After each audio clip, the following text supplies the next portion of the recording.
Қайырлы күн, құрметті әріптестер. Батыс Қазақстан облысы өңірлік коммуникациялар қызметінің ақпараттық алаңындағы кезекті баспасөз мәслихатын бастаймыз. Тақырыбы скринингтік бағдарламалардың нәтижесі және де 2026 жылғы жоспарлар туралы. Ақпаратпен бөлісетін спикеріміз Алмас Тоғайбайұлы Жүнісбек, Батыс Қазақстан облысы денсаулық сақтау басқармасы басшысының орынбасары. Ақпараттық алаңымызға қош келдіңіз. Сөз тізгіні өзіңізде. Мархабат. Рахмет. Қайырлы күн, құрметті Батыс Қазақстан облысы және Орал қаласы тұрғындары. Енді 2025 жылы атқарылған және 26 жылы скринингтік қарап тексеру жөніндегі ақпарат бойынша мәлімет беруге рұқсат етіңіздер. Енді скрининг бұл белгілі бір жастағы дені сау адамдарға қауіпті факторлар мен ауруларды ерте кезінде анықтау үшін медициналық алдын алу тексеру болып табылады. Артериялық гипертензия, жүректің ишемиялық ауруы, қант диабеті, глаукома, жатыр мойны обыры, сүт безі және тоқшек обырларын ерте анықтау мақсатында жүргізіледі. Скринингті белгіленген халық тіркеліміне сәйкес қалалық және аудандық барлық медициналық алғашқы санитарлық көмек ұйымдары жүргізеді.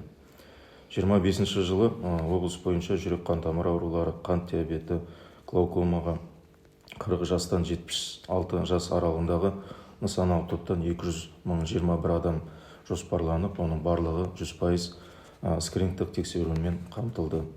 Алғашқы анықталған аурулар саны 7787-ні құрады. Атап айтсақ, артериалды гипертензиямен 5164, жүрек ишемиялық ауруымен 667, қант диабетімен 714 және глаукомамен 1242 науқас анықталды.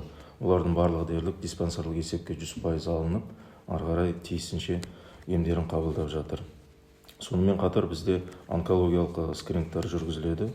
Оны атап айтқанда сүт безі обырына қарсы скрининг 40-76 жас аралығындағы әйелдер арасында ағымдағы жылда 2 жыл жиілігімен жүргізіледі.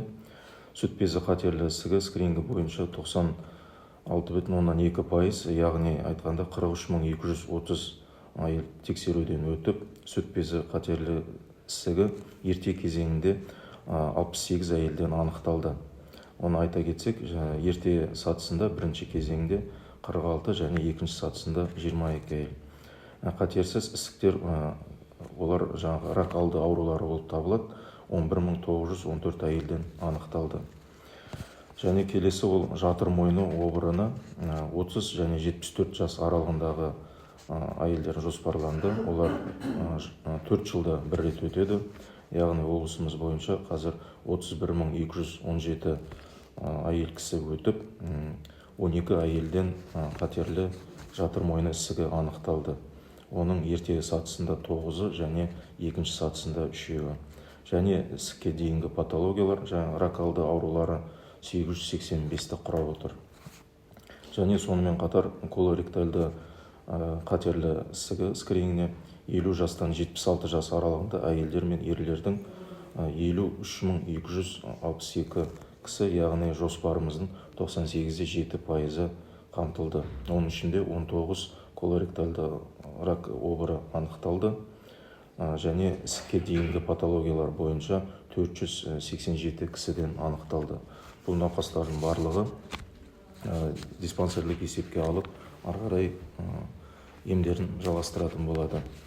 Және осы жылдың соңында бізде тағы қосылған скринингтік тексеру, ол жаңағы жедел ми қайнағының бұзылыстарынан болатын ауруларды ерте анықтау, яғни брахицефальды артерияның, бас миын қамтамасыз ететін артерияның ультрадыбысты зерттеуін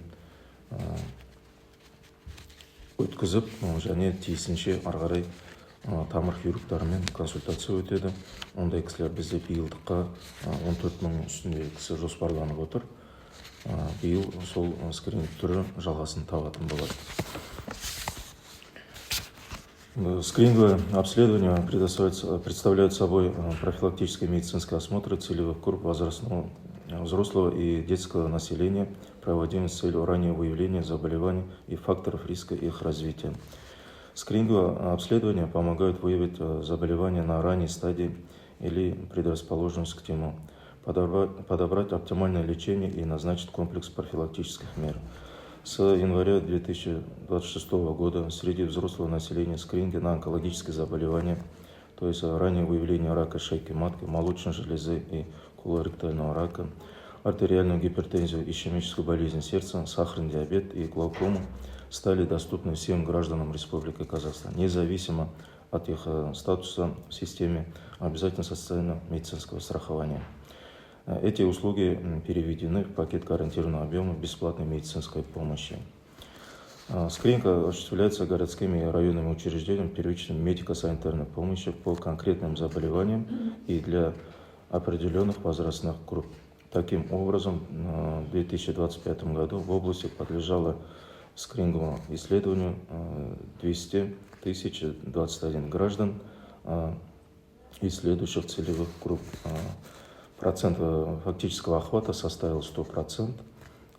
Из них первичные заболевания выявлены у 7787 человек, в том числе артериальная гипертензия 5164, ишемическая болезнь сердца 667, сахарный диабет 714 и глаукома 1242.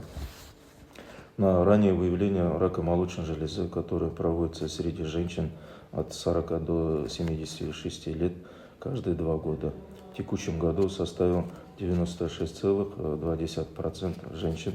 В абсолютных цифрах это 43 230 человек. Рак молочной железы зарегистрирован у 68%, и в том числе на первой стадии 46 и вторая стадия 22. И доброкачественное образование выявлено у 11 914 женщин. На раннее выявление рака шейки матки проводится среди женщин от 30 до 74 лет раз в год, раз в 4 года. Процент охвата скрининга составил 89,5%. Это 31 217 женщин.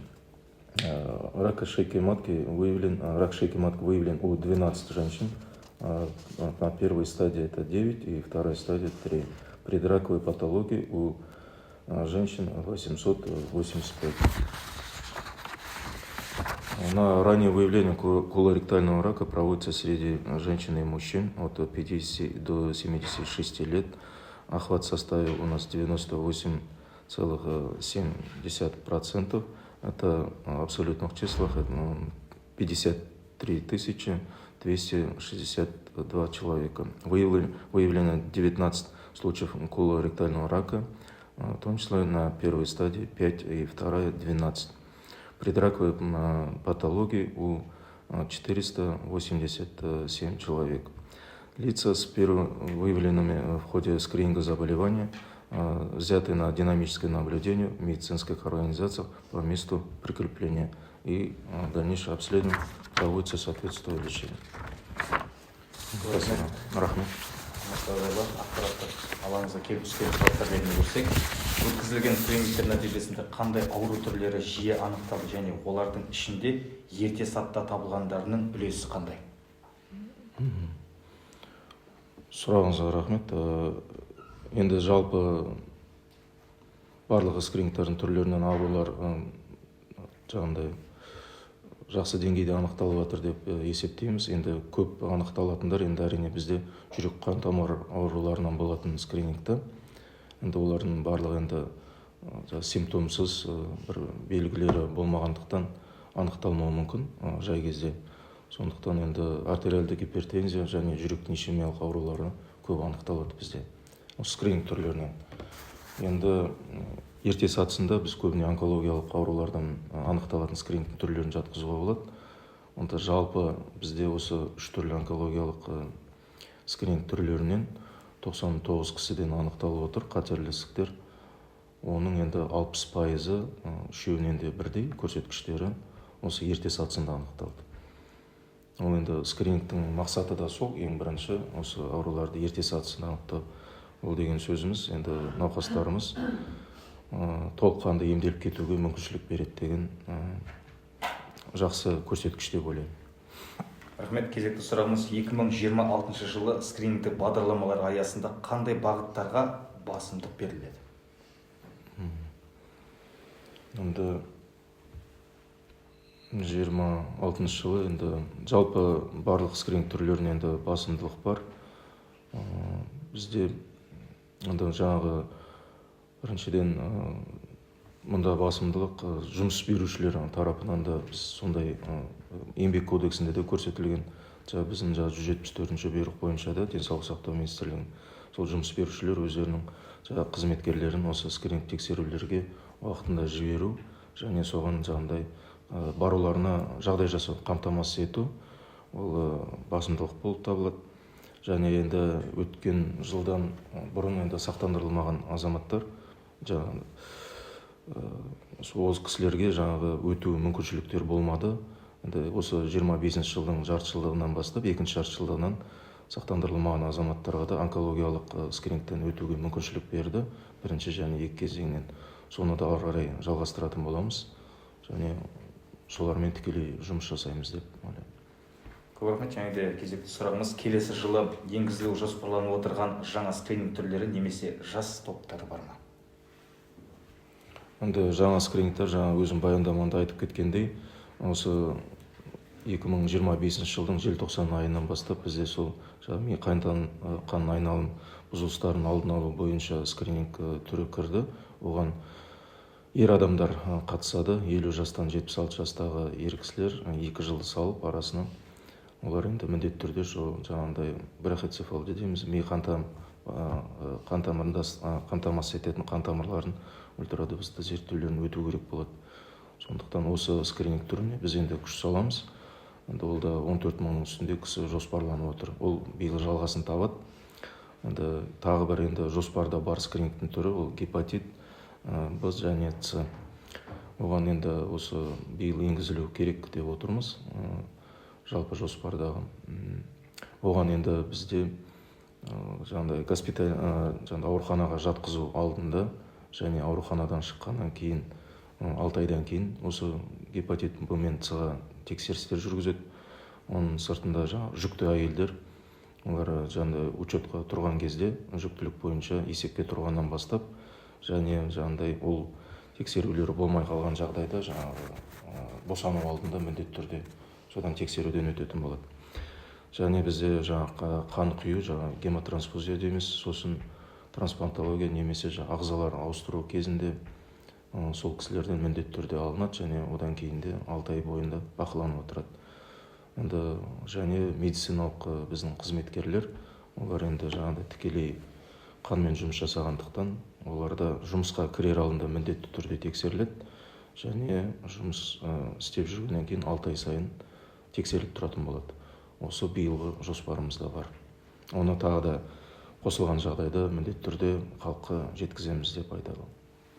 Көп рахмет. Әріптестер, сұрақтарыңыз болса, жұмыстарыңызды қоя беруге рұқсат.